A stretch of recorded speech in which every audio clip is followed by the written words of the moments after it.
Reading from the Acts of the Apostles.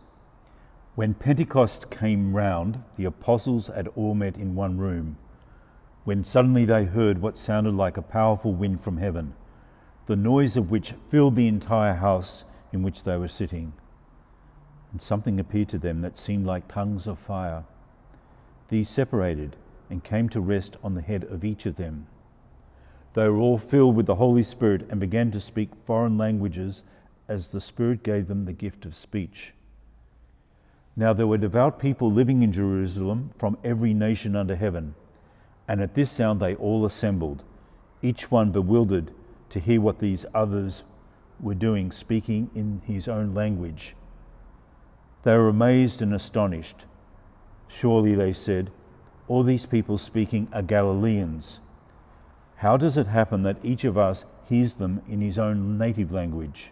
Parthians, Medes, and Elamites, people from Mesopotamia, Judea and Cappadocia, Pontus and Asia, Phrygia and Pamphylia, Egypt and the parts of Libya around Cyrene, as well as visitors from Rome, Jews and proselytes alike, Cretans and Arabs. We hear them preaching in our own language about the marvels of God. The word of the Lord. Wonderful story, and I will reflect on the story of Pentecost in a moment. But first I want to acknowledge the passing of our Augustinian confrere and former parish priest of Manly Vale, Fr Gerry Dullard. Fr Gerry passed away earlier this week on Monday, May the 30th. Now I realise Fr Gerry was here 40 years ago, a long time now, so many perhaps do not know Fr Gerry personally. But there are many of the longer term parishioners who remember Fr Gerry well, and the energy and the enthusiasm he brought to this parish during his period as parish priest, pastor. And of course, Fr Gerry will be the first to say the parish is the people and everyone working together. But just in memory of his leadership, we just bring this to mind, and we keep Fr Gerry and his family in our prayers at this time.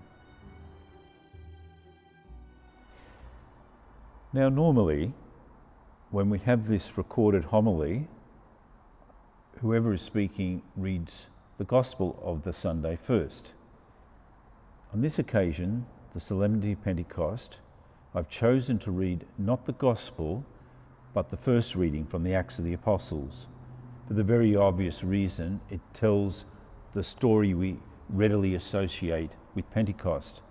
This is one of those Bible stories that we've had in our imagination from our earliest years, with the vivid imagery of the wind, the tongues of fire, and this extraordinary thing about people speaking in languages that are not their own, but that others can understand.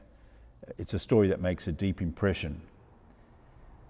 However, with all narratives that are in the scriptures, we need to go beyond our fascination with events to the deep significance of what the story represents.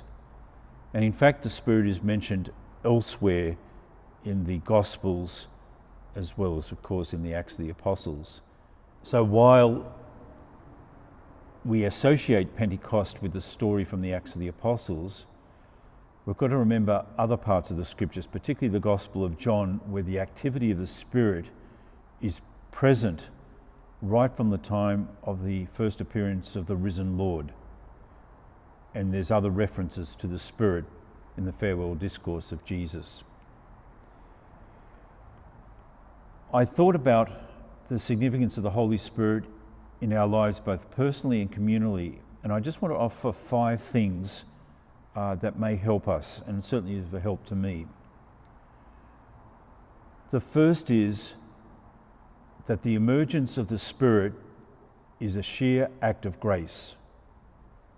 We don't manufacture the presence of the Holy Spirit in our lives as individuals, as a community. It is a gift from God, God's initiative through Christ.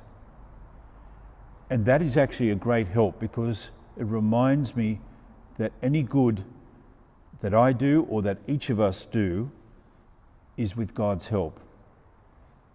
That through Jesus, the initiative is taken deep within us to urge us and equip us to do what is good. So we don't have to feel we're responsible for bringing about goodness in our lives. It's a gift of the Holy Spirit, but one that's important that we're aware of. The second aspect of this solemnity of the Pentecost that I want to reflect on is enduring presence.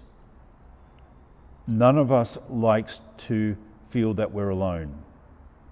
And certainly when we have important things to do or important responsibilities, the worst thing we can feel is isolation. In our life of faith, in our life of mission, we are not alone. Jesus said, "I will remain with you always," and that presence is mediated through the presence of the Holy Spirit. So the enduring presence of God with us, God present in the church, God present in our lives as baptized and confirmed members of the church, enduring presence. The third aspect, transformative energy. Once the Holy Spirit came, the disciples were enthusiastic, energetic, and they had transformed from people who were traumatized by the events of the Passion and people who were fearful to now people with great confidence. So the Spirit brings about that courage, that energy, that enthusiasm for sharing the gospel. It's true for the disciples at the time of the Acts of the Apostles. It's true for us. Fourthly, the Holy Spirit brings about community. We have the birth of the church, which is the community of the disciples who believe in the presence of the risen Lord and are committed to sharing that with others in mission. So that gift of unity in diversity, both those words are important. The Spirit comes through many gifts, many perspectives, much diversity. But what's important in this diversity is a unity of faith, hope, and love. That is a gift of the Spirit. That's something we cannot bring about by ourselves, but the Spirit nourishes within us. And finally, the gift of wisdom. All of us, left to our own lights, are stumbling and struggling.